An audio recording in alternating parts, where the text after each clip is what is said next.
Wait, are we on the air? This is a trick. We're on the air. Are we on the air? Yes. Welcome to SuggestCast, episode number 10, our 12th episode. Yeah. Wait, how did that happen? I've missed a few. It was an off by one error that happened twice. All right, well, let's start with introductions because I think that this is not the usual crew. It might be the usual crew. I have no idea. I haven't been involved for months. That's not true. You've been involved many times over the last month. Okay. I'm rolling my eyes, but my video's off, so you can't All right, tell. let's just do the introductions. All right, we have to my far left on the little icons at the bottom of my screen. That's how I'll geographically organize people. Beginning at my far left, we have Ben Wishwash Heaton. I'm giving everybody a nickname this week. Oh. We have Matt the Raptor Smith. How come he gets a good nickname? Because he didn't make anybody listen to a Magic podcast. That's why. It wasn't even that long. Because I don't know her last name off the top of my head. What was my name? Your nickname is the Mystery because I don't remember your last name. Oh, okay. And then we have Vincent Def Leppard Watkins. Oh, that's so much better than what it could have been. Like Vincent the Racist Watkins or something like that? That's exactly what I was expecting. So, moving along, and speaking of racism... Mystery and, oh shit, what was your real nickname, Vincent? I just forgot. Def Leppard. Def Leppard, alright. So why don't we start by reviewing what the suggestions from last week were? Alright, so there are only two. They are the movie Fritz the Cat, suggested by Vincent, and episode 235 of the podcast Limited Resources, suggested by me. Who took these suggestions? I did. Okay, Matt. I did. Matt, did you do any of these suggested activities? Yeah, I did both of them. Okay. Right. Nadia, Lewis, which of them did you do? 0. I haven't watched any of the episodes. I didn't do them either. Okay, well... So wait, you gave Ben a shitty nickname for recommending a Magic podcast that you didn't even watch? Yeah. Lewis, it wasn't even that long. It was like 2 hours. All right, I'll give Ben a better nickname, but I'll have to work on it for a minute. So. But now you're the one who's wish-wash. Yeah. Fortunately, nobody can successfully nickname me, as far as I can tell. What about Lou? Yeah, it doesn't really stick. People just go to Lewis in general. Just because people don't talk to or about you doesn't mean they can't give you nicknames. Look, do you want me to downgrade your nickname, Vincent? No, sir. All right. So Raptor, why don't you start by telling us about your experience watching that podcast? I listened to the podcast. I tried watching it, but not much happened with the video. I don't know what to say about it. Are we supposed to start with Ben reminding us why he suggested it? No. Yeah, I guess that was probably the reactions. Okay, whatever. We don't bother coming up with fake reasons anymore. I have reasons. I'll explain them after you tell me what you got out of it. Then I'll say that was right. So Matt, what did you get out of it? I said I don't know what they do and talk about all these people I don't know, but the real meat of the podcast is about this Magic tournament. This Magic tournament commentator, Rich Hagan. Commentate. Oh no! The curse of Matt's microphone / What internet. I was saying was that this episode was mostly about Rich Hagan, who's a guy who does coverage on like tournaments that are happening. Like he will talk about what's going on, who's in the games, that sort of thing. He was a special guest on this episode. Yeah, like a sports commentator, but for games of Magic. Okay. Well, I'll jump in and start saying things since it looks like Matt might be out of action for a minute. It was a pretty interesting podcast. Now, I've just recently started becoming interested in Magic again just because I'm watching Ben playing those drafts, but that really had almost nothing to do with the podcast being interesting.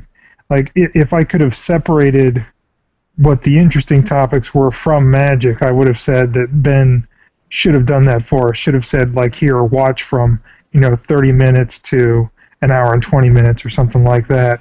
But they were really so... I told you from 3 minutes to whenever. Because that was the time when they were just opening a pack of cards and talking about each one in turn.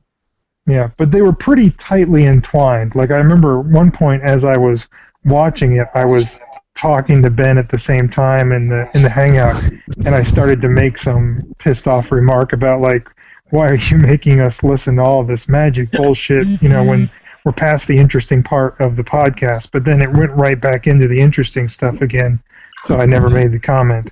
But what's really going on in that podcast that's generally interesting is you've got this commentator, Rich Hagan, who is just point blank honestly talking about, like, how he just throws it out of nowhere that he is depressed, that he hurts himself on a daily basis. Like, he's talking about, like, cutting himself and stuff like that. And it's not... the way it comes out is so strange because it clearly wasn't anything they planned to talk about. The host of the show doesn't seem to know how to adequately deal with it. Yeah, I mean, most people don't, right? Because, like... Right. Most people don't have training in, like, what to do when someone confesses cutting themselves on your Magic the Gathering podcast. But the thing is, it's not, like, disruptive, and it's not like the whole podcast, like, falls apart or anything, and it's not like this guy's going crazy and losing it insane. He is just having an open and honest conversation about what it's sort of like to be this sort of semi-celebrity, and he talks about how much it hurts him when he, hears online about how people hate him and they think he's terrible. And then the host tries to get into these sort of platitudes about, if people hate him, then they're nuts, or, their priorities are in the wrong place or whatever. But Rich Hagan, like, doesn't allow that to take hold, and he kind of analyzes it like, well, these people have legitimate reasons to dislike me, and some of them are things that I can't do anything about, and some of them are things that... a legitimate reason to hate someone who tells you what happened during Magic games? Well, they want different types of coverage. Yeah, they want a higher level of commentary than what he's capable of giving, because the focus of the show isn't aimed at those high-level players. It's at more casual players who are watching pro players. I guess I shouldn't suggest explaining what cards do, that kind of thing. I shouldn't suggest that Rich Hagan thinks it's legitimate to hate someone personally for those flaws. He means that they have legitimate reasons to hate him as a commentator. Right, and he said that he'd actually been able to improve the coverage by genuinely listening to what these people who say they want him to die have complaints about. What? It sounds like a very dysfunctional community of people who are way too upset about somebody who's... Like Lewis. Listen to his coverage. Lewis, anytime people are complaining about somebody on the internet, it's in terms of death threats. That's close to true. I mean, there's really not any arena of life you can get to where a bunch of people are going to be gathering on the internet and talking about it and not making overblown criticisms like that. Yeah, I don't know that the Magic community really wants a lot of people to. But I don't threaten. Maybe I do threaten to murder you, Ben. I don't know. Me, but you don't do that to most people. That's true. I know it's more like a honeymooner style. Why I oughta to the moon, Alice. Yeah, we're that kind of couple. Okay. But it was a strange thing to come in the middle of a Magic podcast, and I thought it was really admirable, the way that he was able to do that, because it was a completely uncliched way that he did it. It was not like the more you know. It was not an after-school special thing. He was just a guy being honest about his life and his problems, and it was really touching in places, and it was kind of harrowing. And then, they would slide right back into talking about Magic and, like, his favorite card and stuff. It was jarring? Like, it seems like it'd be very jarring to transition from that to, like, I cut myself. By the way, if you tap that thing at the right time, you can get a good combo. He actually did a very good job of transitioning from, I mean, it didn't happen quickly. It wasn't that quickly from, God, I want to kill myself, unless I get a counterspell right now. It was... I shouldn't laugh. I feel very bad for this guy who... This guy's a very good entertainer. Right. I want to bring that up. In this episode, why didn't anyone tell me to listen to this episode? I did, on the last episode of SuggestCast. We have this whole show where I tell you to listen to these things. It's called the Ben Heaton Suggestion Video Podcast. I like that everybody responded to that as though it was serious rather than making it obvious. Anyway, I'll link it. I would guess. Oh, sorry.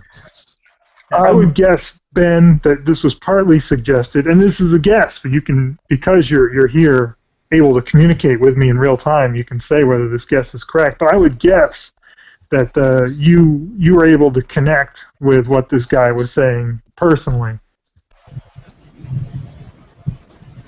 That's partly it. Though a lot of it was actually. Well, part of it was kind of the opposite of that. It was. Do you remember that really terrible webcomic about magic that we were talking about a while ago? Cardboard. Yeah. Cardboard crack. Yeah. Yeah, the one that disparages crack users. There was that one strip in it where, there's a guy getting yelled at work. His girlfriend doesn't like him because he forgot something. All this stuff. He's feeling really put upon. Then the last panel, he's playing magic, and a guy at the card shop says to him, "Wow, you're really good at magic." And he turns to him and says, "You have no idea how much that means to me." Oh yeah, that was the most depressing one of those strips that I read. Yeah, and I mean, you read that, you have no sympathy for this fictional character. You're just annoyed that the strip is being presented to you with that. But in this episode of the podcast, Rich Hagan describes some actual experiences he's had, where a lot of his self-worth was tied up in him thinking that he knows this particular format really well, and then finding out that no, actually his level of skill at is way behind what some of the people around him are capable of, and just feeling horrible about that.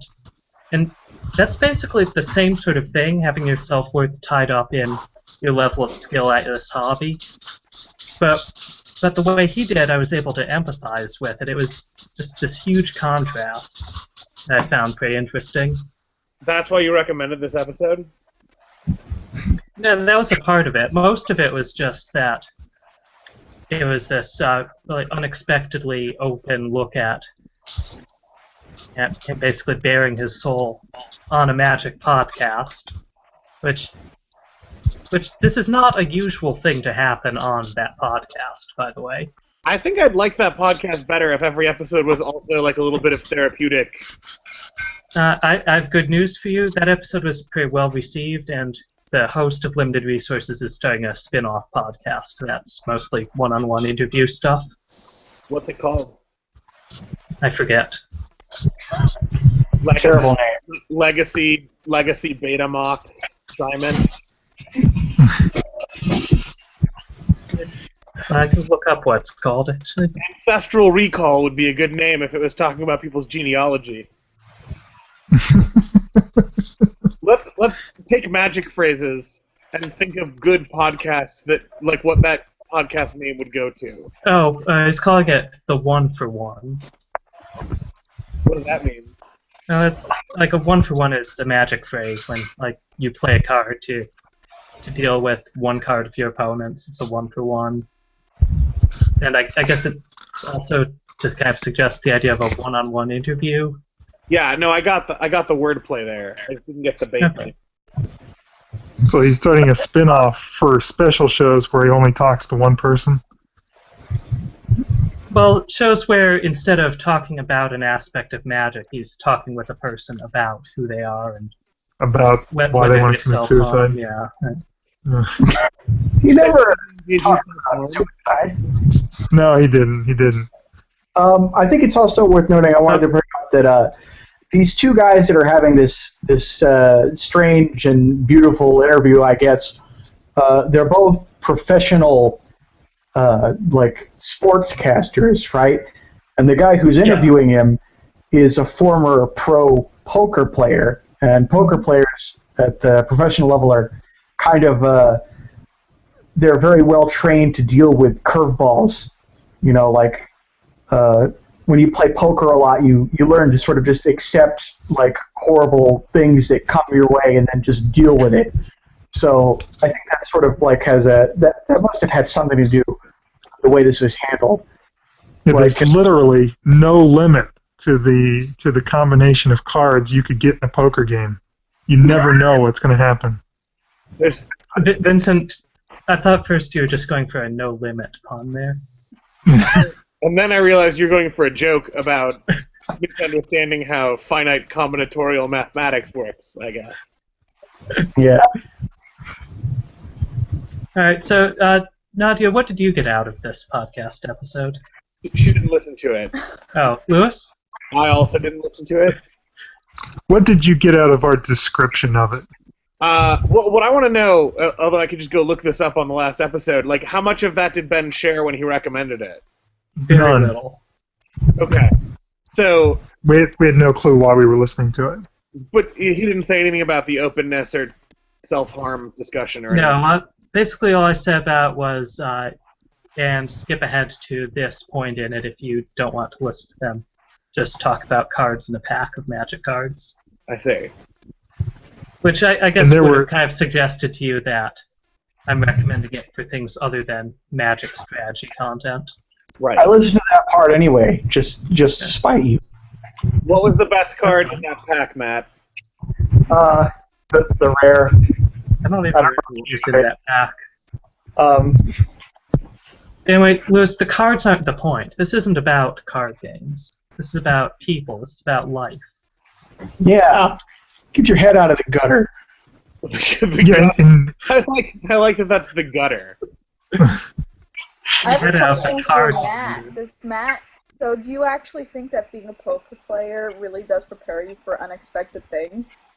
Yeah, it's something I've read, that poker players are good at keeping a cool head when strange stuff happens to them.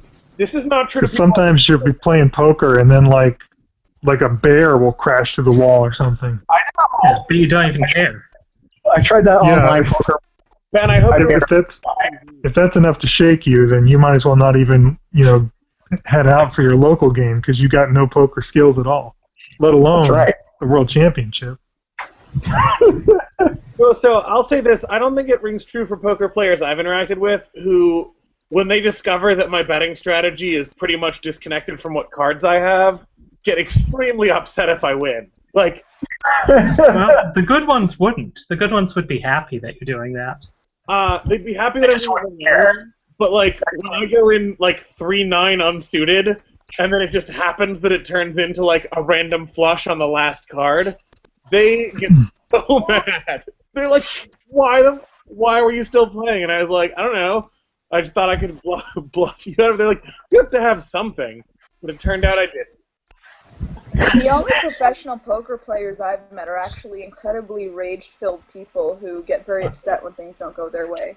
I should be clear, I don't interact with professional poker players, but these were just amateurs who knew what they were doing. Did not like playing with me. I know the guy on that podcast, Marshall Sutcliffe, has said that his experience with poker made picking up Magic a lot easier for him. Because he was used to cards. I've been exposed to some of the basic ideas about not letting the results of a particular play determine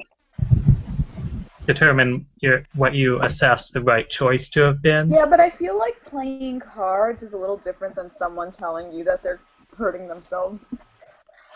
In a way. Can you elaborate on that? Because I don't understand what you mean.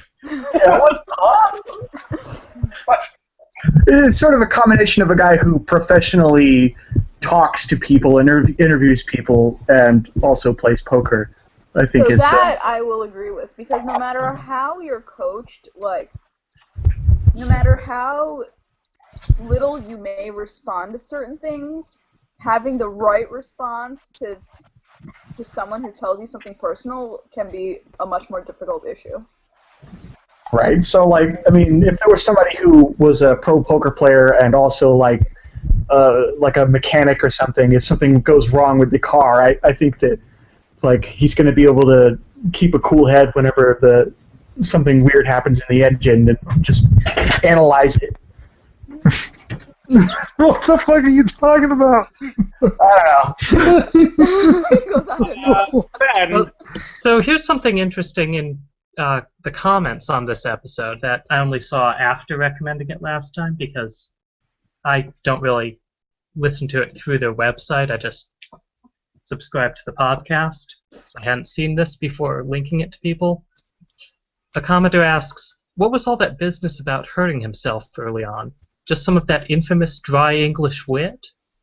And Rich Hagen replies to that saying, no, but that's okay and I'll be fine. Wait, somebody then- actually thought he was messing around? I Yeah, guess so. actually, I mean, And then I think a few it's- people replied to that, basically saying that they're sorry he's going through that and they're impressed with how brave he is to be so open about it. Yeah, I don't think it was crazy to think that he was joking about that because it's so unusual for someone to be upfront about that kind of stuff. I think it was a fair possibility anyway to say, is this just like a really dark joke or something? And he does I joke think- around elsewhere in the episode. Like, there's that part at the very end where he's just going through this extremely fast routine of strained puns about magic cards.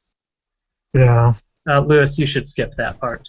But I think if he hadn't so quickly answered the guy to say, no, I was being serious, there probably would have been more uncertainty, I think, among other posters as to whether he was being serious or not. I guess. I mean, I think the world, and especially the media, is becoming more and more open about psychiatric illness. I think there are a lot of people kind of openly discussing it now in the media.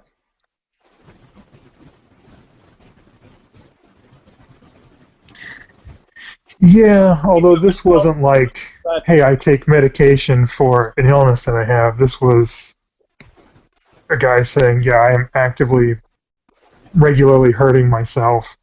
That's not that common for people to say, and it's not common for people to say, like, yeah, I daily have suicidal ideations or anything like that. Something that's going to make people jump up and say, shit, we need to get you help right now. Are you okay? It's common, I guess, for people to acknowledge they've got problems that they've addressed, but not in a way like this, which was absolutely not a cry for help or assistance or anything, to acknowledge that they've got these ongoing problems like this. At least not that I've seen or heard. I thought it was fairly unusual. I mean, I've seen it in the media a bit, growing a bit more. That being said, considering my profession, I mean, that's something that I hear pretty often. You are a doctor. Yeah, so maybe I'm just a little bit more A, immune to hearing that kind of thing, and B, more likely to believe when someone says it.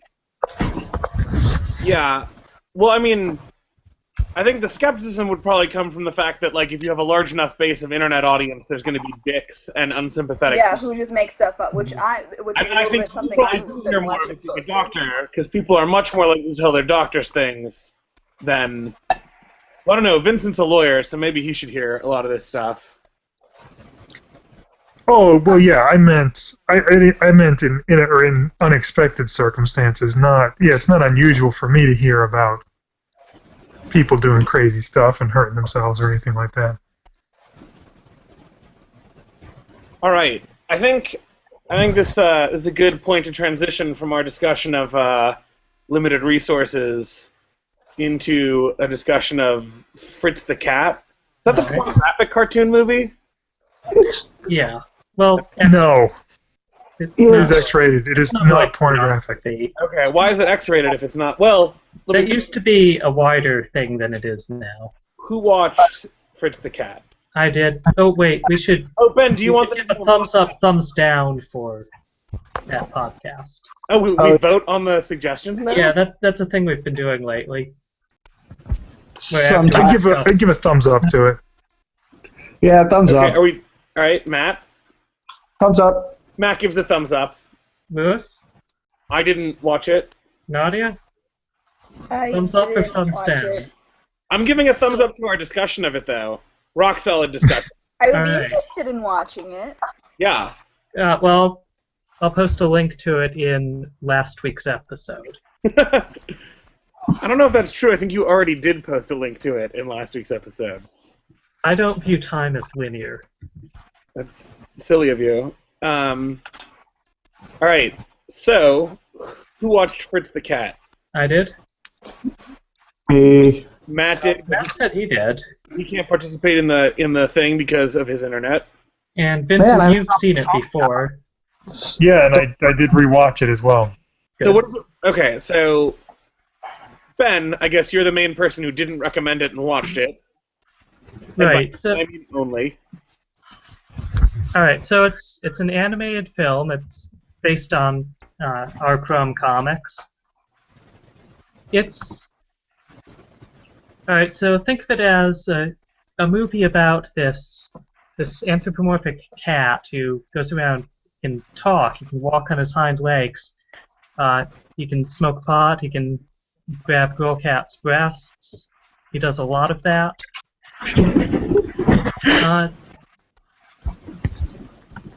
It deals with a lot of race issues.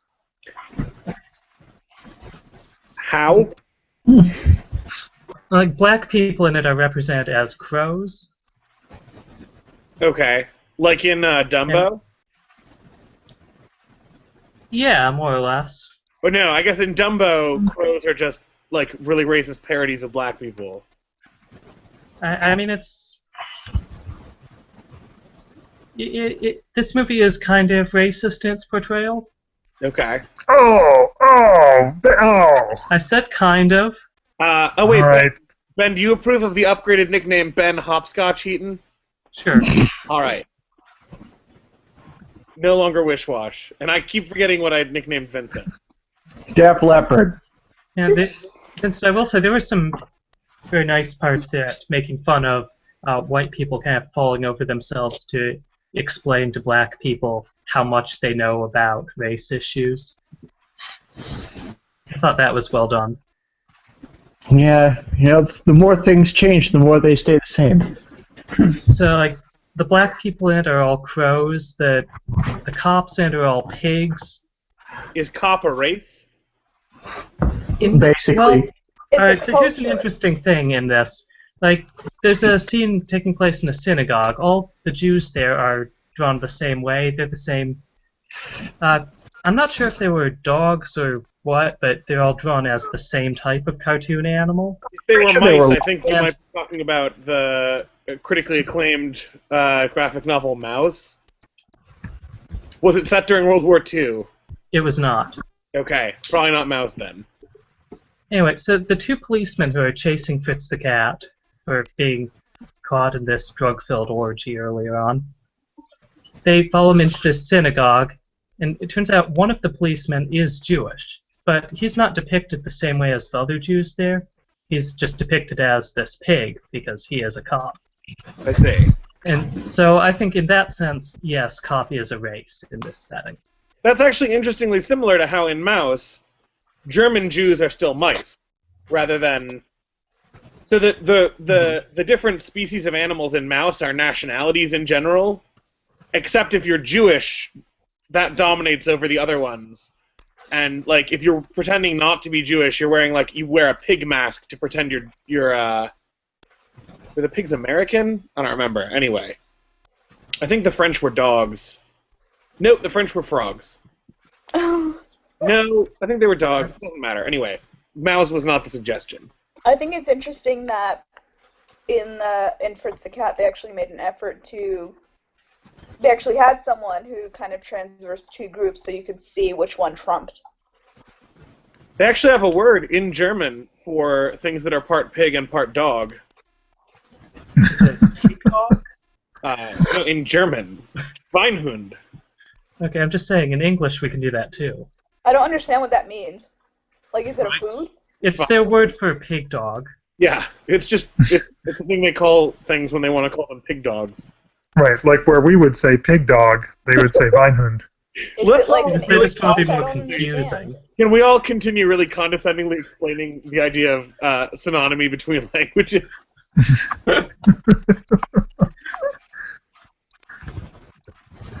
I wish I could do a good Barry imitation. I feel like that'd be rock solid right now. That's a bad idea because when he's on here, he's imitating you. Is But Barry the one who thinks I'm the mysterious cupcake that never speaks? yeah, But he's accurate. he's also the one whose suggestion was to type upside down, and he wasn't too worried about what that meant when he suggested it.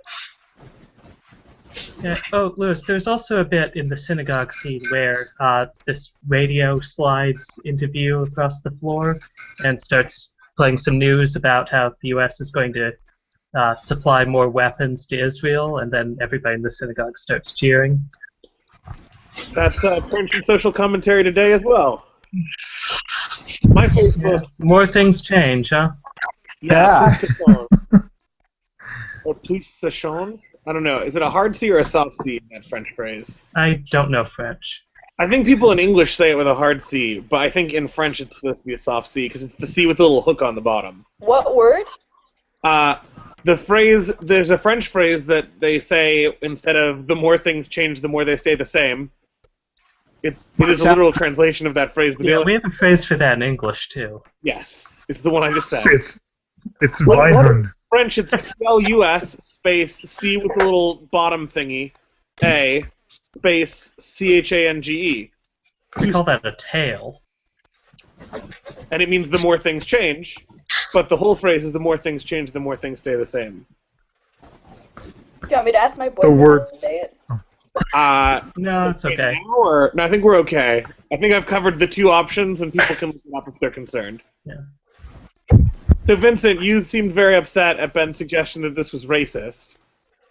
I think it's a pretty powerfully anti-racist film, but I guess it's hard to make any film that deals with race in any way that doesn't at least have the potential of being called racist. I would think it'd be much... What's that? It was a bad joke. I said, what about Birth of a Nation? Oh, The white yeah. supremacy. Unbelievably, some people have even levied accusations of racism against that.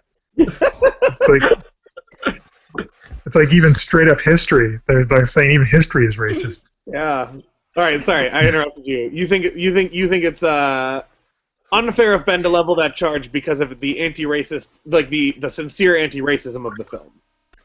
Yeah. I guess. I will agree. It did have an outward anti-racism message. I feel like the portrayal of the black characters felt pretty stereotyped, though. You know, I can see that. I can see where you're coming from with that. Although I think I do think even the message was not, and therefore these are bad people. Ben, can you give examples of the stereotype? Like, were they just in jazz clubs or what? That kind of thing, not jazz clubs specifically, more like bars and pool halls in the bad part of town. Well, it's in Harlem is the thing.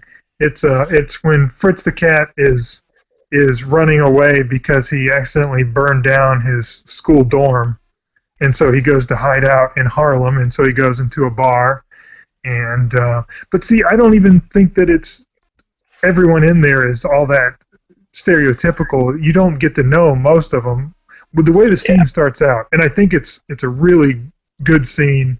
If you're going to isolate some scenes from the movie to watch, it's probably the scenes that have nothing to do with the plot. The way the scene goes is it just has some conversations going on between some of the crows in the bar, and it's obvious that it's real people just talking, like it's not scripted conversations, and that is what it is. Ralph Bakshi just went out into the streets and started talking to black people and had them talk about experiences with racism and stuff, and he recorded it, and then he animated it and put it in there. And so you've got like if something like that had happened. When was this film? Yes, This film watch? this was in the filmed 70s. Ish. early 70s. Okay, Ben, do you think that the representation of black people in this was at least better than the average like film at the time would have been doing? Oh, probably. Okay. So Well, no. Here, I'll say this: I don't think you get a lot of like positive black characters in this, but I don't think it's because the I don't black know. people The are guy being. who befriends Fritz and steals the car was a very positive character. he's a car. He is. He's treated as a positive character, but yeah, he almost gets into a knife fight in the bar. He steals a car, you know. But I think that's part of that's a product of how and where Fritz meets the character, you know. And I think that if they had gone the opposite direction, if they hey, we're going to address race, and so the crows are the black characters, and then all the other animals are whatever races, but we're anti-racism, so all the crows are going to be great people, and they're all just going to be wonderful.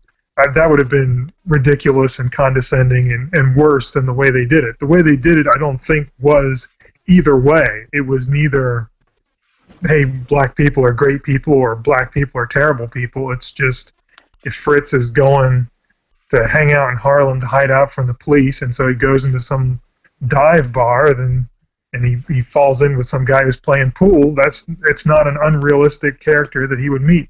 And Duke does have positive attributes, despite the fact that he almost gets into a knife fight because he's trying to protect Fritz.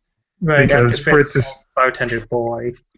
Yeah, because Fritz is so oblivious to his behavior. Yeah, he almost gets who knows what was going to happen to him, but some shit was about to go down until Duke stepped up to protect him, and then Duke tries to help Fritz out when the cops show up. Fritz jumps on top of a car in some drug-induced haze and starts encouraging the people in Harlem to riot, and start a revolution against the bosses. And then some cops show up, and Duke tries to calm the cops down and say, hey, look, he's not causing any harm. He's just blowing off some steam. Of course, Fritz can't leave well enough alone, so he points out the cops in particular and says, they're the ones who are keeping the bosses in power. There's the enemy, and stirs up the crowd too. And that's an interesting scene too. And that's a scene where I can see someone saying, well, that's a racist depiction, to say that all these black people are so easily led and confused by this white cat on the car. Yeah. Directing them to attack the police. But see, even that is very subtly done, where he's preaching to them and he's stirring them up and he's pointing out the cops, and they've already don't have a good feeling towards the cops, and they've shown earlier that these cops are blatantly racist. And also kind of idiots. Like one of them says things like, hey Ralph, I'm an idiot. Yeah, that's a pretty good impression. But anyway, from the objective point of view, when they just show what's happening, it's just there's a crowd starting to build up around the cops. But then they show it from the cops' perspective, and they see like a horde of like red-eyed demons, building up around them, and this it's is like after the cops have said that thing to each other about how you can't see anyone's face in this neighborhood, just the eyes. Yeah, about how scared they are in Harlem. Yeah. Can I ask a question? Mm-hmm. Has the cast been this heavy since the last time I was here? Like, I feel like this is some really...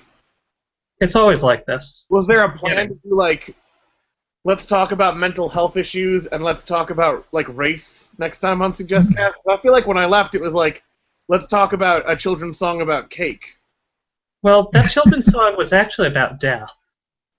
Well, actually, I didn't listen to the one I was supposed to listen to, but the one I listened to was about cake. Okay, well, our topics have always been about serious issues, but sometimes you listen to songs about cake instead.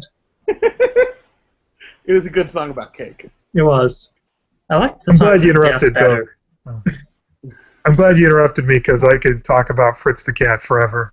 Well, I just wanted to, I didn't know what to... Wait, was that Matt? Wait, Matt? Yeah, Matt's with us. Matt, say some things now that the audio is working for you.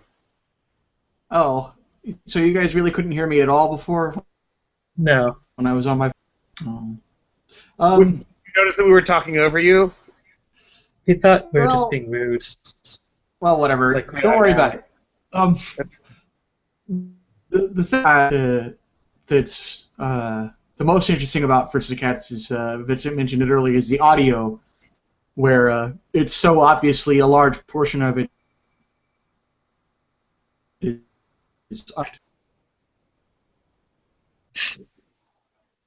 Hey, speaking of interesting audio, Well, you ever was listened a to one large of those? portion of the audio done that way, or was it just like those initial bits in the bar scene? A lot of them seemed like they just left a microphone in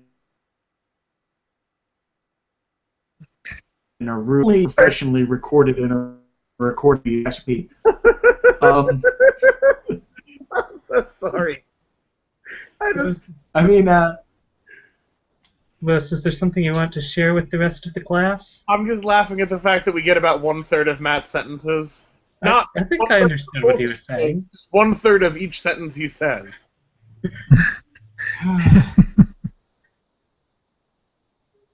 Yeah, Matt thinks it's hilarious too. My suggestion next time is that we all pitch in and get Matt some better internet. That's not possible. I'm already using the best thing I can get. Unless you want to give me. You live underwater? Like, why is the internet so bad where you live? Okay, for next time, let's all pitch in to fly Matt to Vincent's house to record an episode. Vincent, do you have any miles you're not using? No, but I do have a couch he can sleep on. That'll be my contribution. Here to make a comic with him. It's not because we're friends.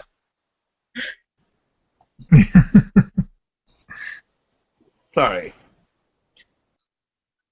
I don't think there are that many scenes where it's just they just left a mic running and they were talking. There are a lot of scenes between the main characters that sound semi-improvised, but I don't think they're the same as the beginning of the crowbar, whatever, the bar scene. That's unique. Where clearly it was completely unscripted. It was just him putting a microphone in someone's face and saying, "Talk to me." Sure. But the whole feel of the audio being recorded like in the wild. Yeah, it's true. Even the dialogue that's clearly scripted has a sound that sounds like it was just recorded out on a street, not in a studio. And is that a positive feature of watching it? Like, is it?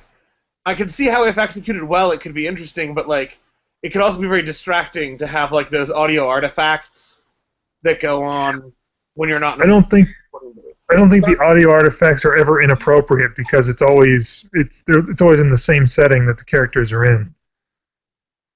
Yeah, occasionally you hear like a car going by or somebody saying, "What are you, filming a movie?" Wait, no, not really. God, man. Man, that episode of SuggestCast where you have to make up facts and I have to guess about them, that episode's going to be so good because I am gullible as shit. Well, you were... we shouldn't talk too much about that episode. It hasn't aired yet. It's also a competing podcast. I see RequestCast and SuggestCast as sister podcasts. Sisters from another mister, or... Oh, one thing I liked about Fritz the Cat was scenes where like Fritz kind of walks off into a black void with like props and bits of furniture appearing as they're relevant. It had a nice minimalist theater feel to it, and I'm guessing it was also cheaper to animate. Yeah, there's a lot of stuff in the movie that is done very minimally that was almost certainly done for cost reasons, but then I think also works incredibly well too.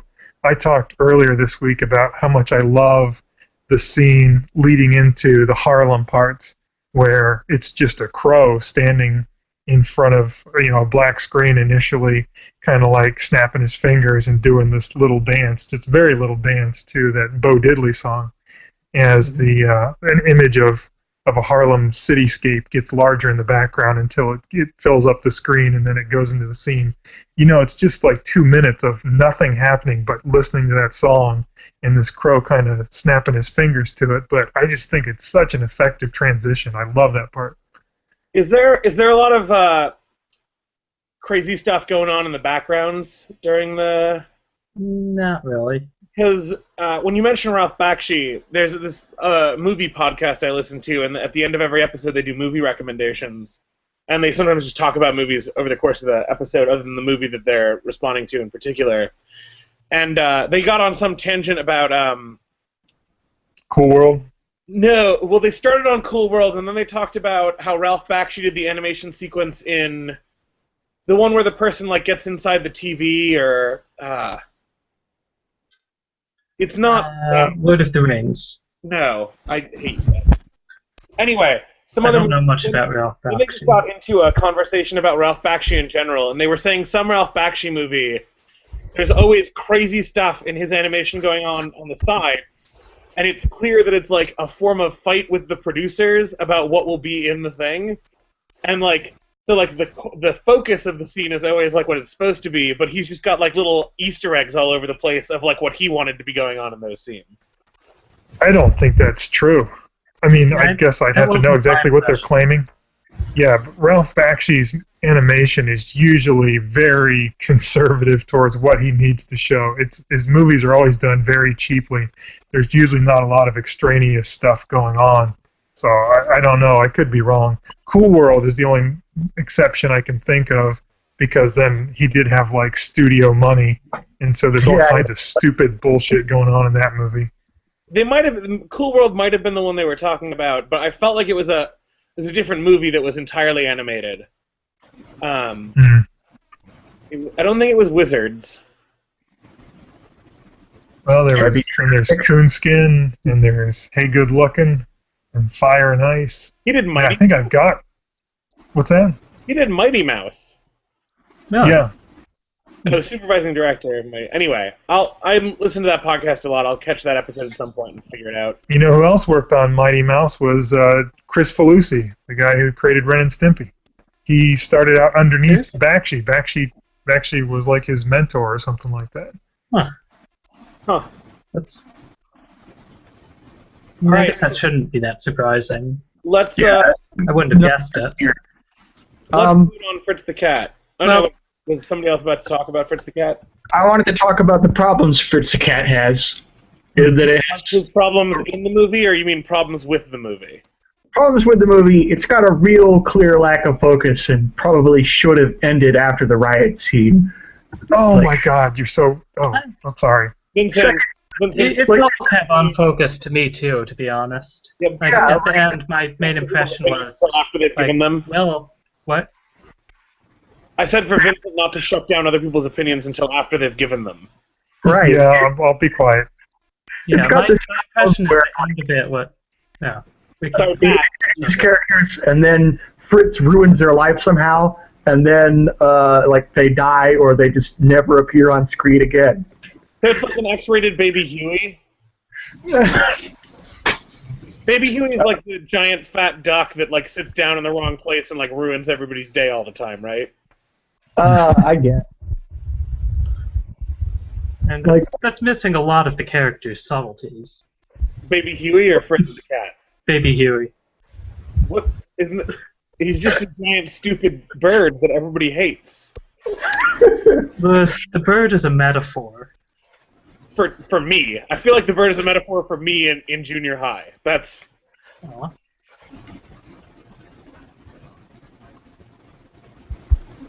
Raptor, continue with what you were saying. I don't like that. Like Fritz is such a horrible, horrible person, and he gets like this good ending, which upsets me.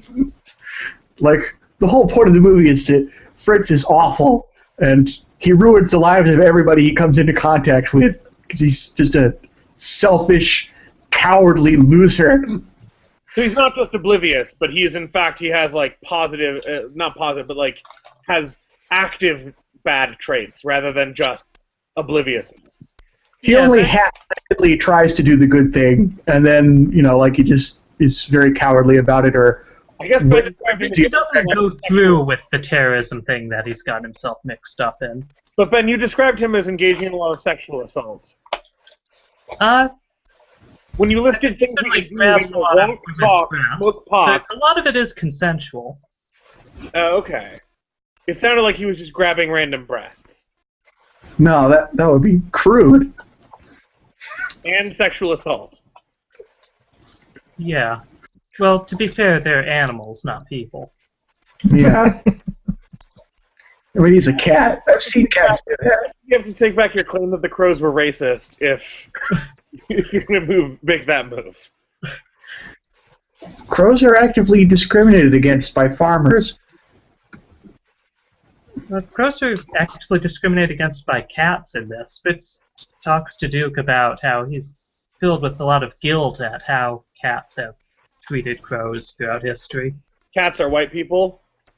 Well, like, cats are one group of white people, I think. Rabbits are too. And dogs. I'm not sure it's a clear one-to-one mapping. Which is a better animal film, this or Watership Down?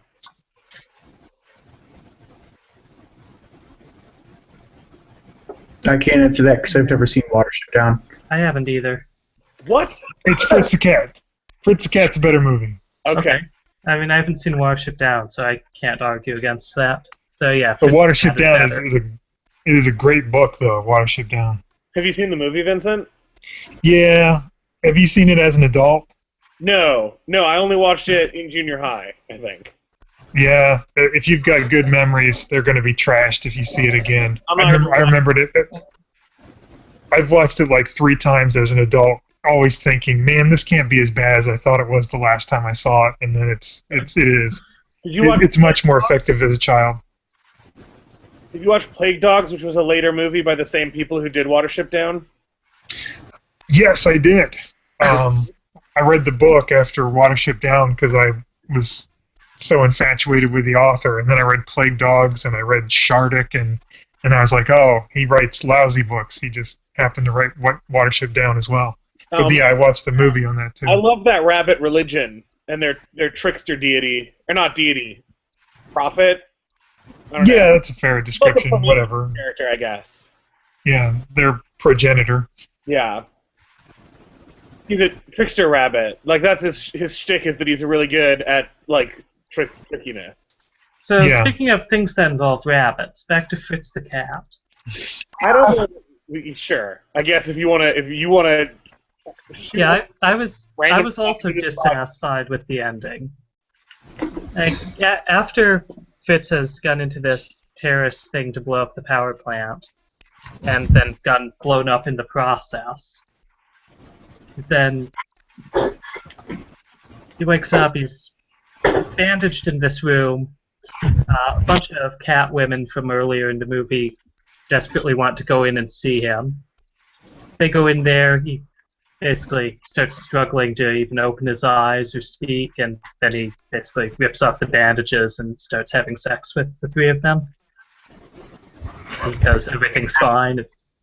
He hasn't suffered any consequences from the explosion. So I know that you watched it, but I'm going to side with Matt and Ben on not liking the ending. The ending is pretty... My impression of the ending was that the message I'm meant to be left with at the end is, boy, that cat sure had some wacky adventures. Right. That's not really a message. Wait. Yeah, the movie seemed like it had more depth earlier on. It did have interesting things to say about race. I'm less unreservedly positive about that than Vincent is, but there was depth going on there. Ben, what's that website with the awesome summaries of movies? Oh, I don't think they'll have Fritz the Cat. I'm going to check while you guys keep talking. What's the name of that Kids in Mind, I think, yeah. Yeah. What is that movie called? Or that site called? Fritz the Cat. Kids in Mind. Kids in Mind, that's right. I'll see if they have Fritz the Cat. Yeah, I'm not sure if Kids in Mind covers X-rated films. It is a cartoon with funny animals. No, it's not on there. Okay. What a shame. I was hoping that they had a message of the movie that was like, that cat had some wacky adventures. If I had to take away one message from Fritz the Cat, it's white people ruin everything. Yeah. So it's a documentary. Okay. Lewis, you might find it's truer to life than you'd expect from the fact that it has talking cats. All right, Vincent, I have muzzled you for long enough.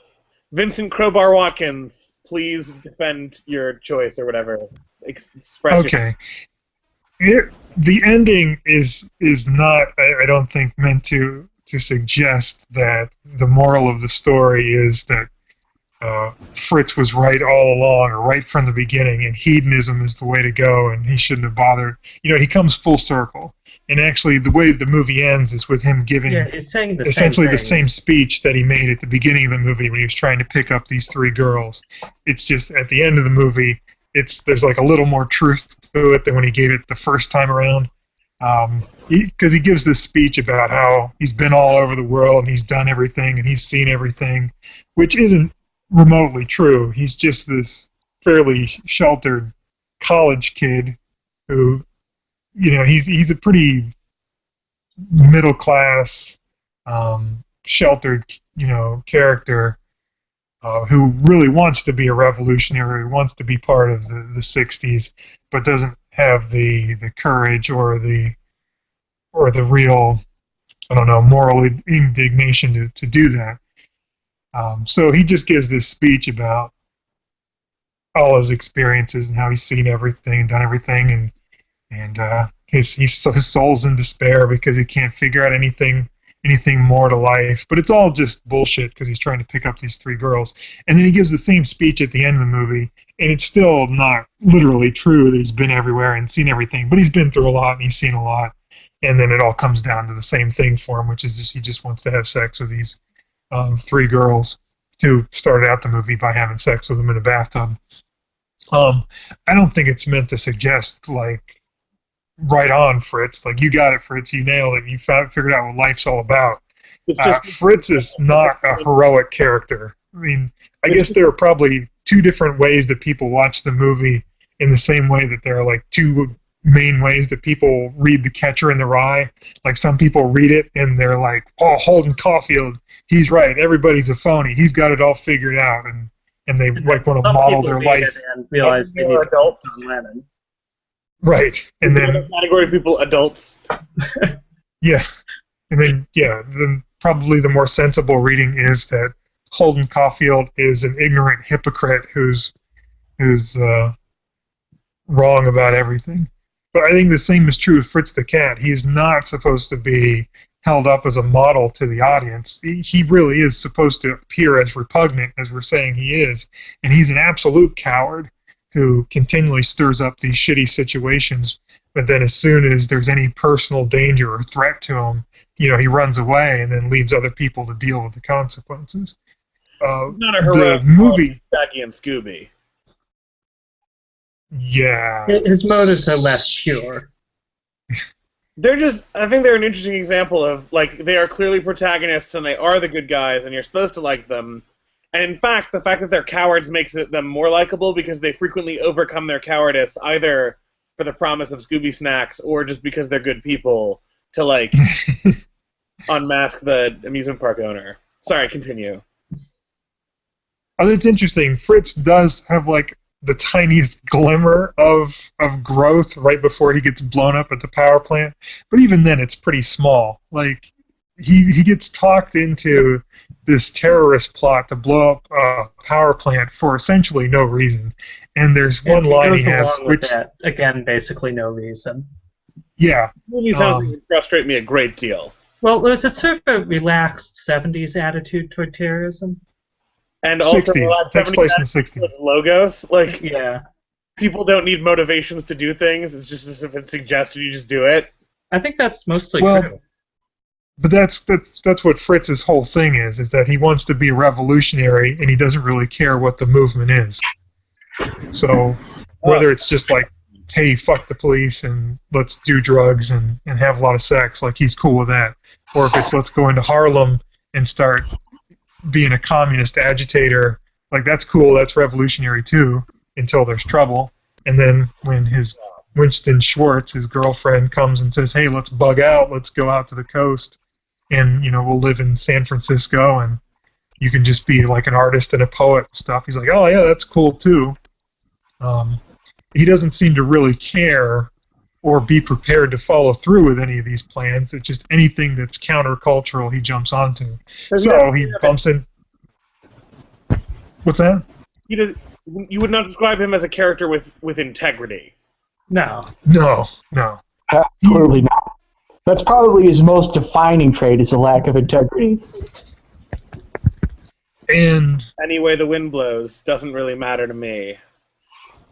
Robert Crumb did not like the movie, and there are speculation about what the reasons might be. But one criticism he gave is that the movie appears as a criticism of the social movements of the 60s, of 60s radicals, which is pretty much the way I see the movie too.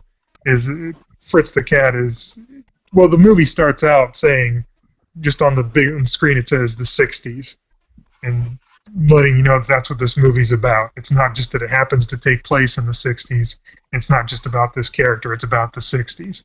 It's interesting because the way you guys just described it, like the plot-wise, was compatible with it being a criticism of those social movements or a criticism of like interlopers in those social movements.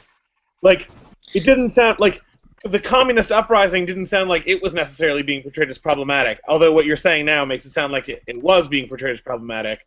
But so much as like this outsider coming in and being like, yeah, I'll just hop on board, like, whatever. Well, I think it's yes, and I don't think it's clear that it's just one or the other. I mean, part of what Fritz is a lot of what there was in the 60s, which is people for, stylish reasons or to be cool or whatever, taking part in social movements that they didn't really have a serious commitment to, or they didn't understand the ideology of, or whatever. And so I agree. And this is all, we're just kind of trying to imagine what Bakshi thinks or what he's saying with the movie, but I don't think it's too far-fetched to say that Bakshi's not saying any of these movements are wrong or any of these ideas are wrong, but he's just kind of making fun of the group of people who would pass through them or adopt them lightly just because they think it's a cool thing to do, and suggesting that that was a part of, or major part of the 60s. At least that's the way that I see the movie. I see. And so anyway, I think I've gone this really roundabout way of saying the up or down vote at this point, because we do need to get. What's that? I think we need to start voting on it because we need to get into the okay. Yeah. Okay. I recognize that there's a lot more to say about the film, and that our 20-minute discussion of it was not going to encapsulate everything there is to say about Fritz the Cat. But Ben, how do you vote? Well, so I went into this episode expecting that I would give a downvote here, but the length of our discussion, I feel like there's material here that we will be referring back to in the future. Now again, this is a vote on how well it works as a suggestion, not a vote on the movie. Right. Okay. Right, so I think, well, given that we are all now familiar with this movie, it is a good example of a bunch of things that we might be talking about in the future. I think I need to give it a thumbs up on that basis. All right. Hopscotch Heaton says thumbs up.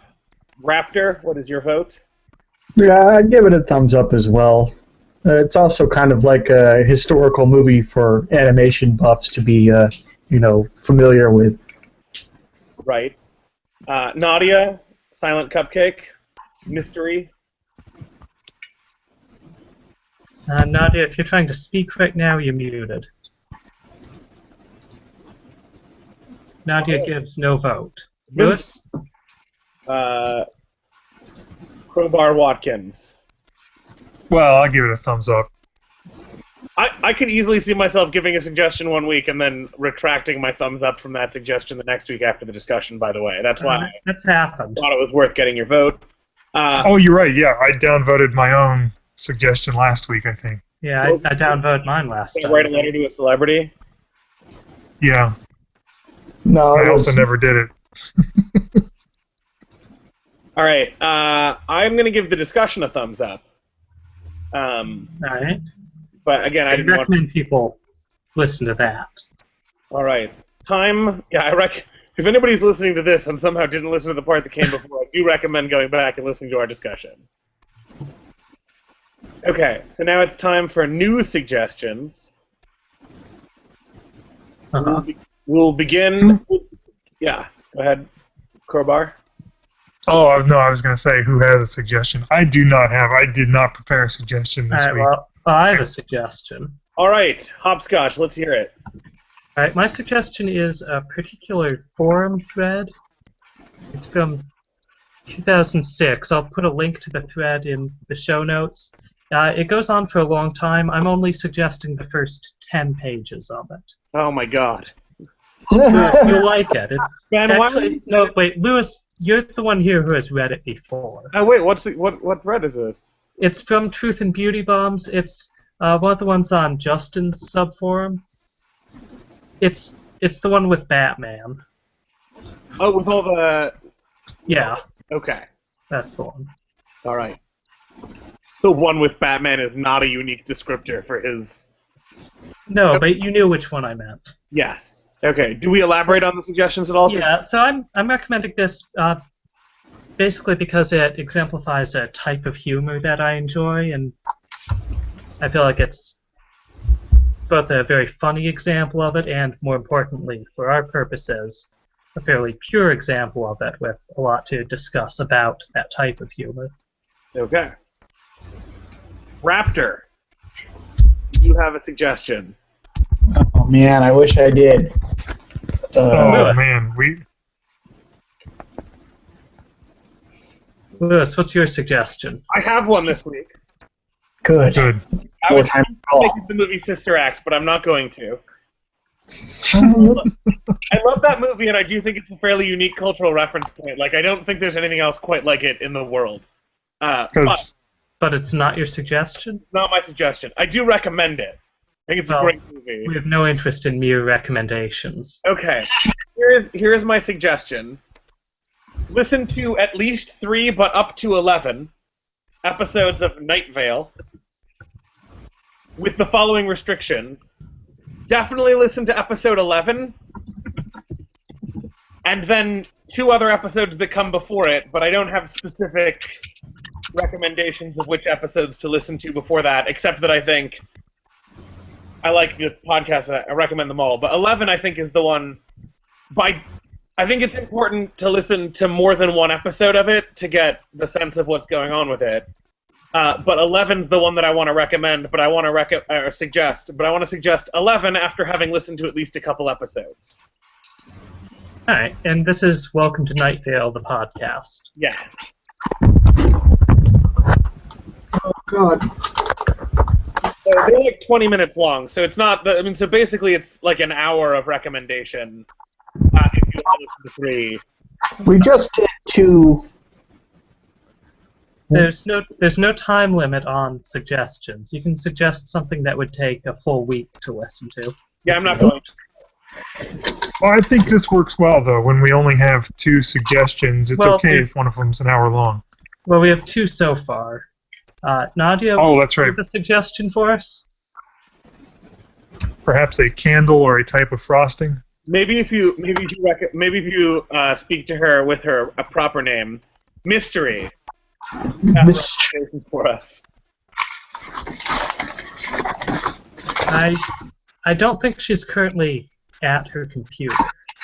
That's plausible. Or but we can wait. Yeah. Alright, Vincent, Matt, have either of you thought of a suggestion? No, I don't want to throw in some last-minute suggestion. I think it works better if we focus on thoughtful suggestions than have a whole bunch. Yeah. Just some crap that we came up with, which is the only crap I can come up with. I mean, I have one, but it costs money, and that's kind of the spirit of the thing, really. Yeah, I had one that I thought was a good suggestion, but I was worried that it would have low... It's this game called Papers, Please. I've heard that's very good. It's a really interesting game.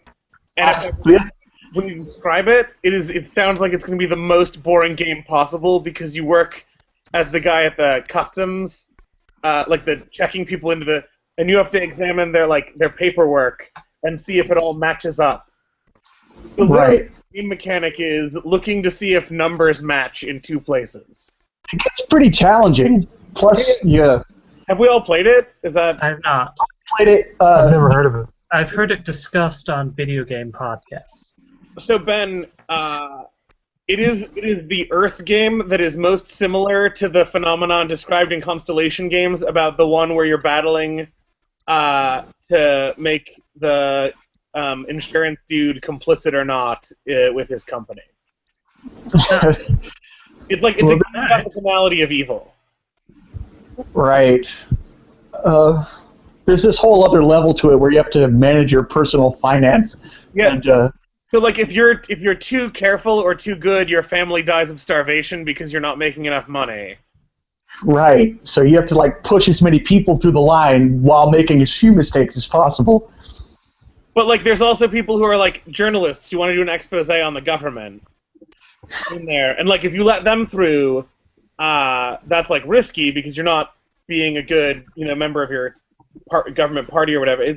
It's really interesting the way in which the game co-opts you into like behaving in ways that are go against your own morality just because of the like time limit and like tediousness of your job and the necessity to keep your family fed. But you're not suggesting that. No, because it costs money and like. Oh, say no more. Yeah, I couldn't get Vincent to buy an avocado. That's right. The avocado is the name of the game. My other recommendation, but not suggestion, was a game. What game? Little Inferno, which is it's not much on gameplay, but it's one of those artsy games. It's one of those games that's really more of an art piece than an actual game. Say. If it were really an art piece, they wouldn't be charging money for it. Yeah, it never costs money. Yeah, I've never heard of that. Well, those aren't suggestions, so our listeners don't need to worry about them, but I might check that out. And now I suggest that we to our listeners Okay. and hope that they're listening to it at night. Right, yeah. Well, I mean, we're recording it. Scotch, say goodnight.